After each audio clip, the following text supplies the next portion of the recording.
Assalamualaikum warahmatullahi wabarakatuh. Kita dari kelompok 5 izin mempresentasikan makalah yang berjudul Analisis Strategi SDM Perusahaan dan Multinasional. Untuk dosen pengampu ada Bapak Ibrahim Bali Pamungkas. Ini dengan saya Stella Melia. Saya Stina Hyunderi. Saya Ahmad Zulfikar Fadrianto. Untuk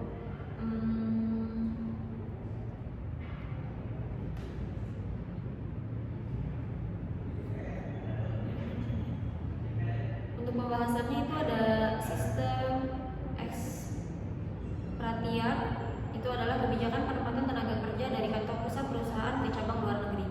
Tujuan utamanya adalah memastikan bahwa kebijakan budaya kerja dan standar operasional perusahaan dapat diterapkan secara konsisten di negara tujuan. Selain itu, ekspatriat juga berfungsi sebagai penghubung komunikasi antara kantor pusat dan cabang.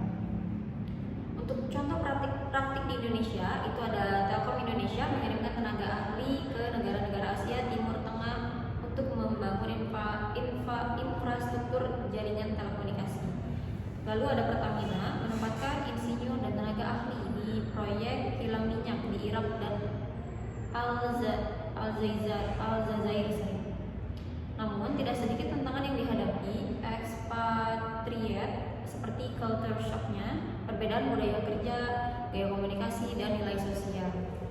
Lalu ada tinggi biaya hidup di negara tujuan dan kecemasan atau stres karena tekanan kerja yang tinggi.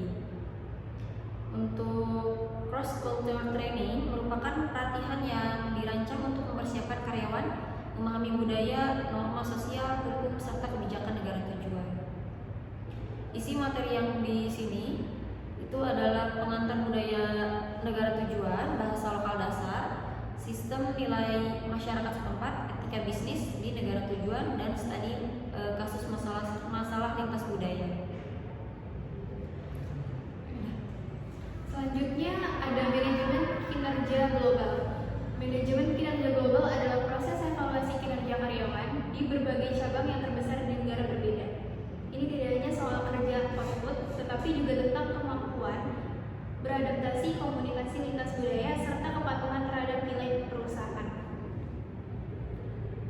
Di sini ada menurut Rifai dan Sagala 2020, manajemen kinerja global memiliki beberapa prinsip, yaitu ada transparansi dalam penilaian, penyelesaian indikator kinerja dengan budaya lokal, dan menggabungkan standar global dengan fleksibel lokal.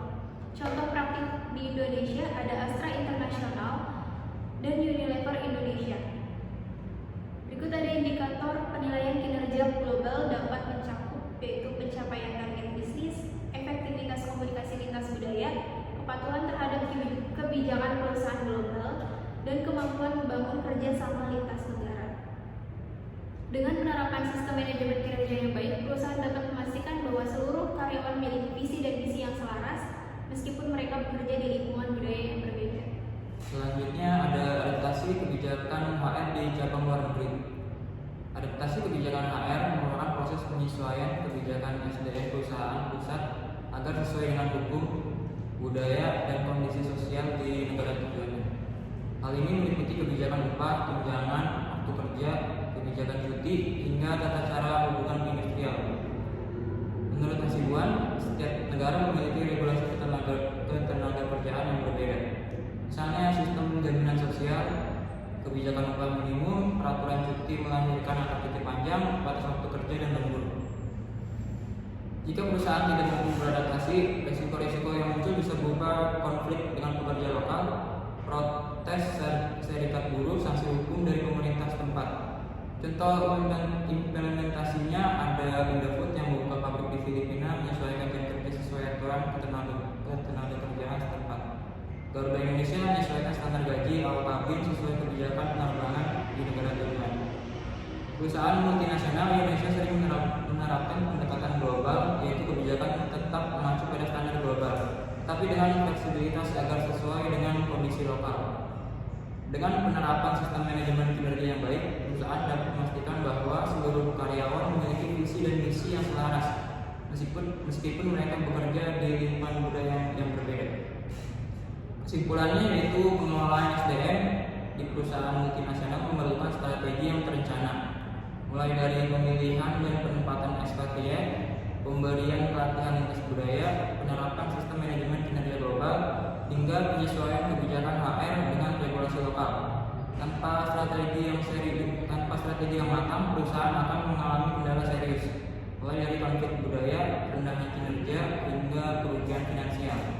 Berikut ada sarannya perusahaan multinasional Indonesia perlu terus memperkuat kompetensi tim HR mereka, terutama dalam bidang cross-cultural management. Selain itu, penting untuk melakukan evaluasi kebijakan HR agar tetap sesuai dengan kemampuan hukum dan budaya di negara tujuan. Oke, sekian dari kelompok 5. Kami izin pamit, mohon maaf jika ada kesalahan.